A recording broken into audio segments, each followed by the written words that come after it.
मित्रों, जैसे दिन के बाद रात होना निश्चित है, ठीक उसी प्रकार ये भी निश्चित है कि जिसने भी इस मृत्यु लोक में जन्म लिया है उसे एक ना एक दिन मरना अवश्य ही है।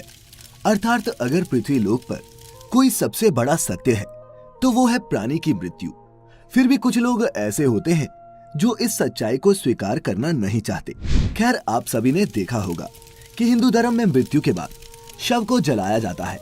साथ ही आपने ये भी देखा होगा कि अगर किसी की मृत्यु सूर्यास्त के बाद होती है तो उसका दाह संस्कार अगले दिन किया जाता है, रात को नहीं।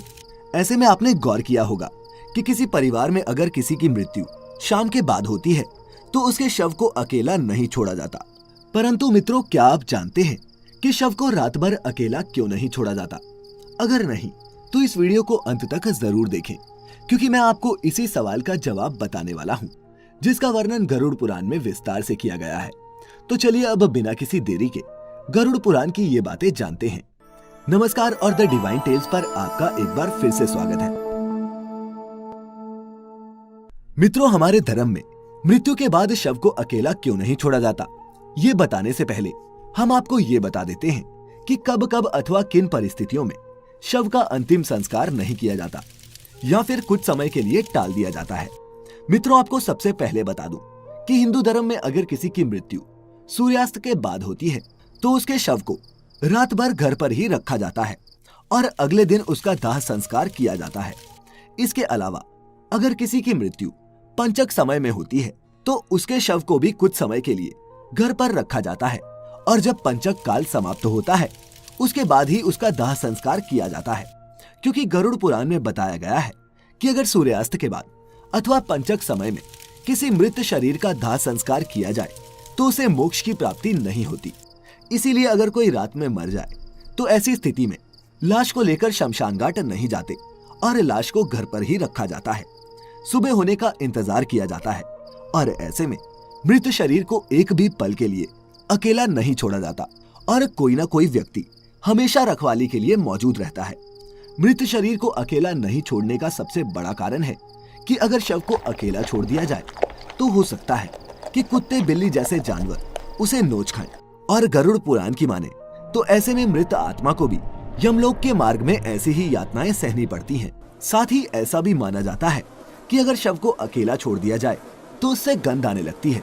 ऐसे में ये जरूरी हो जाता है कि वहाँ कोई न कोई व्यक्ति बैठा रहे और धूप या अगरबत्ती शव के चारों तरफ जलाता रहे ताकि शव से आने वाली दुर्गंध चारों ओर न फैले। गरुड़ पुराण के अनुसार भगवान विष्णु गरुड़ जी के पूछने पर कहते हैं, हे पक्षीराज, इन सब के अलावा अगर किसी की मृत्यु हो जाती है और उसकी कोई भी संतान नहीं है, ऐसे समय पर भी शव को घर पर रखा जा सकता है जब तक कि उसका पुत्र या फिर पुत्री न आ जाए।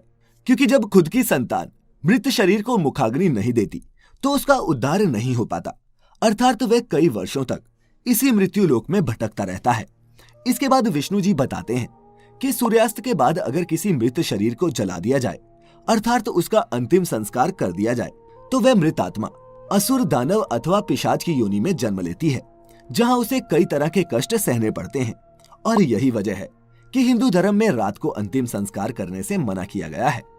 आगे विष्णु जी बताते हैं कि रात में मृत शरीर को अकेला छोड़ दिया जाए तो उस शरीर में आसपास भटक रही दुरात्माएं भी प्रवेश कर जाती हैं, जिससे मृतक के साथ साथ उसके परिजनों को भी कई तरह के कष्ट भोगने पड़ते हैं।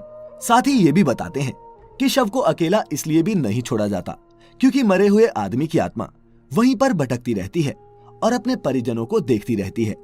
कहा जाता है कि इंसान की मौत के बाद शरीर आत्मा से खाली हो जाता है और इसी वजह से उस मृत शरीर में कोई बुरी आत्मा का साया अपना अधिकार जमा सकता है।